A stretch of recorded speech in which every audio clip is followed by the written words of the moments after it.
Hello, welcome to Topper Machine. I'm Josh Topper, and we've got an interesting one for you today. I've got to thread this 2-inch round to 24 inches long, 2-inch 4.5 pitch. And we're going to be doing it with the follow rest. So if you follow the channel, you saw me do this same exact job about a year ago.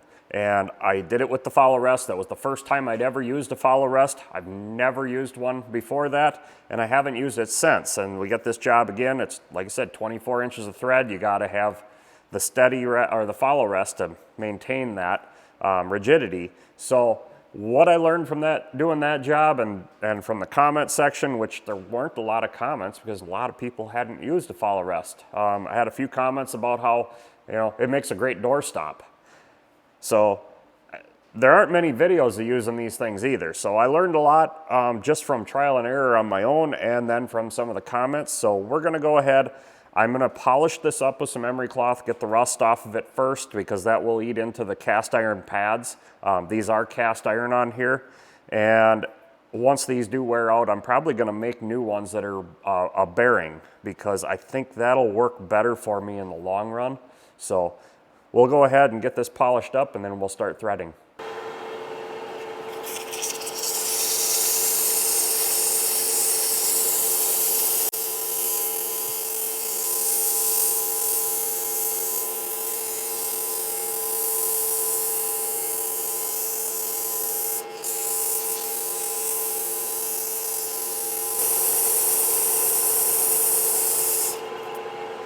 All right, well that cleaned up really nicely. That'll work for what we're doing. And cardboard down over your ways is a great idea when doing anything with emery cloth. Just try to keep your ways a little cleaner. The big chips is one thing. The dust, the grime, the mill scale, all of that is actually hard on the ways. So clean that stuff off. Keep protected the best you can. All right, before I go ahead and dial in my follow rest, I want to get my starting chamfer done here. I always use the threading tool to do that. It just makes a nice leading edge. And I'll go ahead and bring my bottom one up first.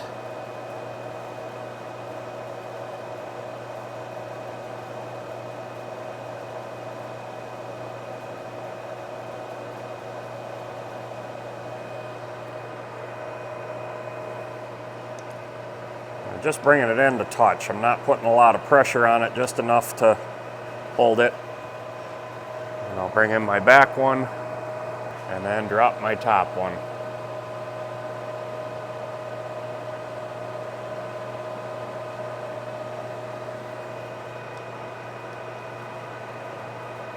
All right, so I'm set at my 4.5 pitch. I'm running 180 RPM.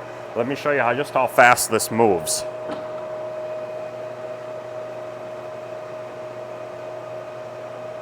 So I'm going to have to be quick. I could actually probably speed this up to 250, but I'm going to keep it here just for safety reasons because I have to back it out.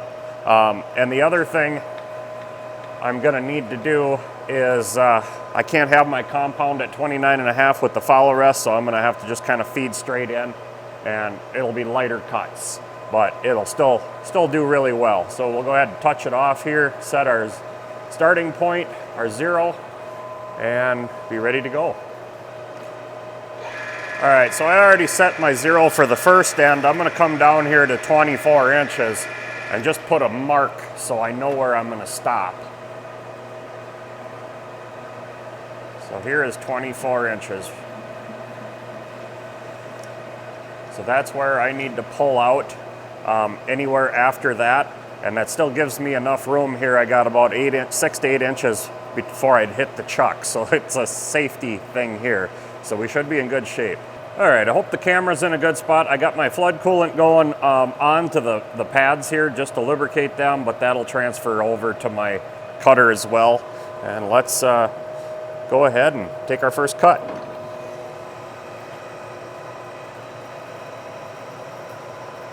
And I'm taking 50 thou, 25 aside on this first pass.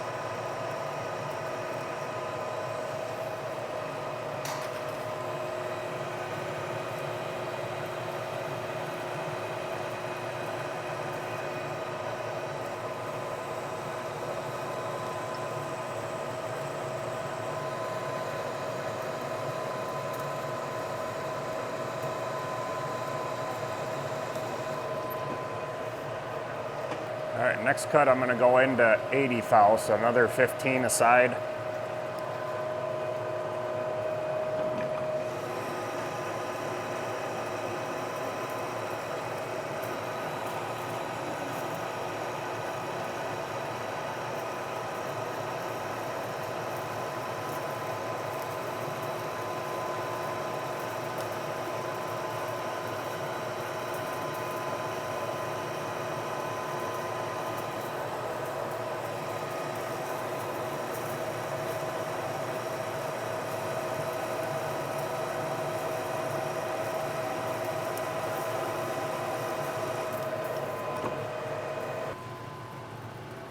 All right, so far that's really looking good.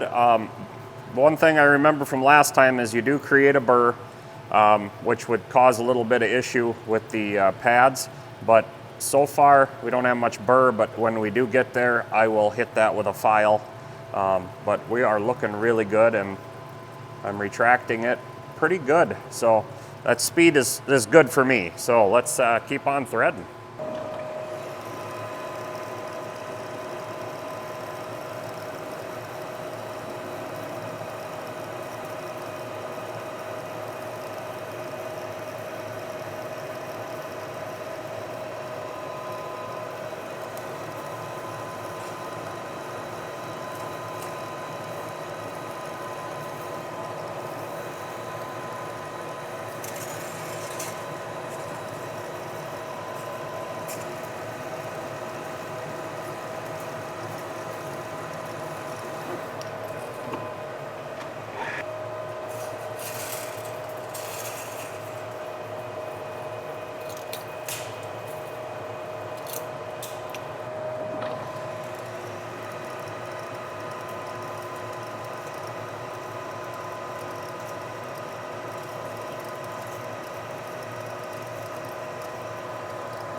So we're about halfway, and I started getting a little bit of chatter, which tells me we got some wear, but not horrible. But that last pass was just a light little spring pass to just to make sure we're cutting good. And like I said, I'm not putting much for pressure on this.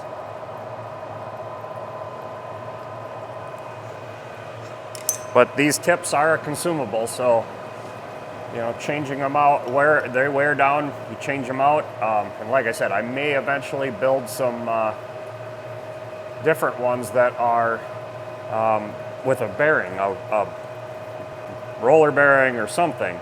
So a little wider bearing, but it'll ride on there nicely. So.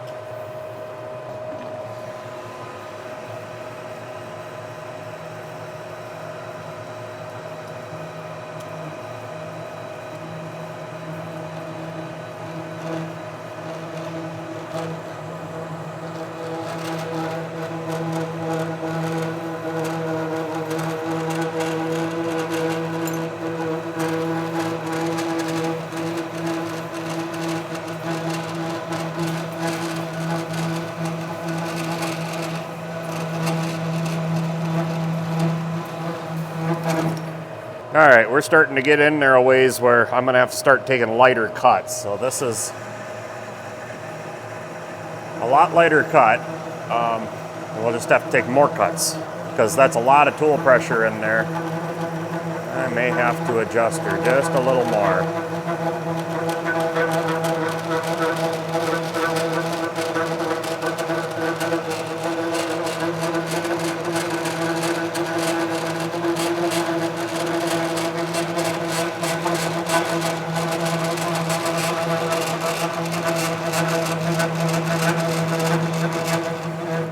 Okay, so we're starting to get some more chatter because of excessive tool pressure. There's a lot of tool in there. There's a lot of force on this. So I've got my compound at about 8 degrees. It's what I could actually get without getting in the way of too much. And I backed out my compound just a bit so that I'm actually gonna cut on the back side of the thread here and give myself some relief. So my next couple of passes will take off the back side, clean that up, and then we'll put it back to 0 and go back in again in the front to try to get rid of some of that extra on the back so it's only cutting on one side again.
All right, we've made some space on the back side. Now we'll go back in on the front side.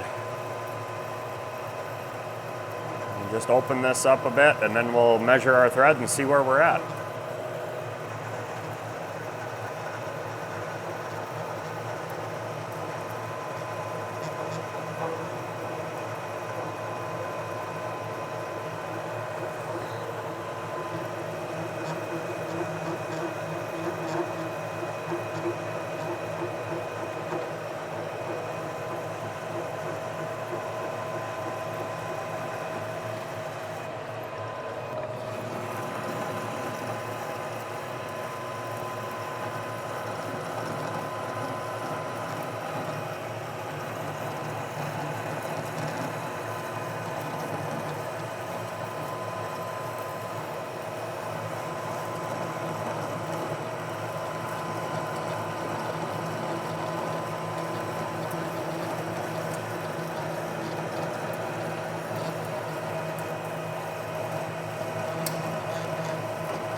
All right, so just measuring over the wires, we got about 75 thou to go. So I'm just gonna keep wiggling it back and forth and widening it out as I go to keep that tool pressure down, which is what we're seeing causing that chatter. So that shouldn't be too bad. Oh, look at this. So many of you have asked about this, and he is alive. Kyle. Oh, we're doing good. Hey, I'm filming right now, and you're on speakerphone. Oh, nice. Yeah, so, yeah, many of my viewers have commented how they think you're dead. You killed yourself in an accident. That's the very likely, thing to assume with all of my previous accidents, but I'm alive. All right, well, when are you going to start doing videos again? Hopefully the next week or two. I've started filming again, but yeah, I've just been swamped, busy with good stuff. Lots of changes in the shop, and I will spill all the beans in the next video of what's all happened. Awesome, awesome. Well, so that's this is Kyle Vanover from Vanover Machine Repair. So I'm gonna quit filming here so I can talk to him about what he's got going, and you guys stay tuned for his video.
All right, that should have been the last pass. We'll just check it here.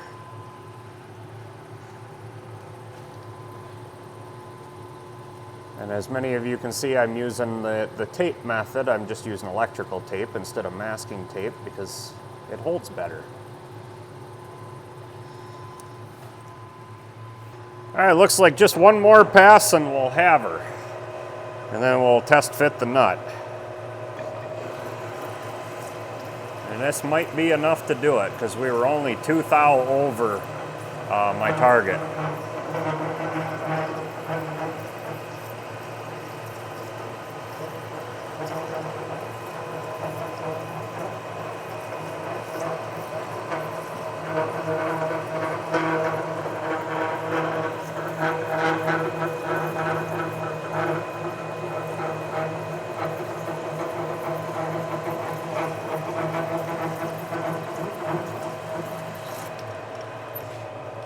Knock the burr off our leading edge here.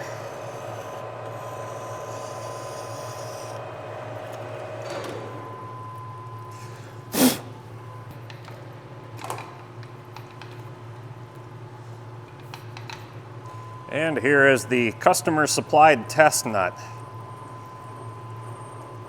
Boy, that fits nice.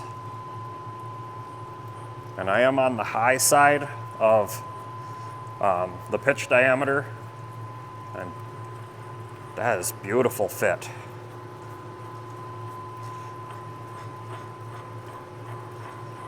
Run it on a little ways and just make sure it's good. Yeah, I mean, it's consistent, so we're done. That's it. Absolutely beautiful.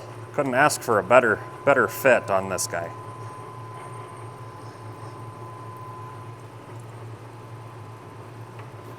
Well, that came out beautiful. I hope you enjoyed the video. The little surprise phone call from Kyle.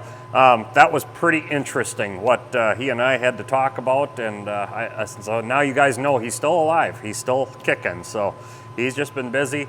But working with a follow rest it's a fun and interesting thing. I never did it before. I did them shafts a year ago, and this is the first time since.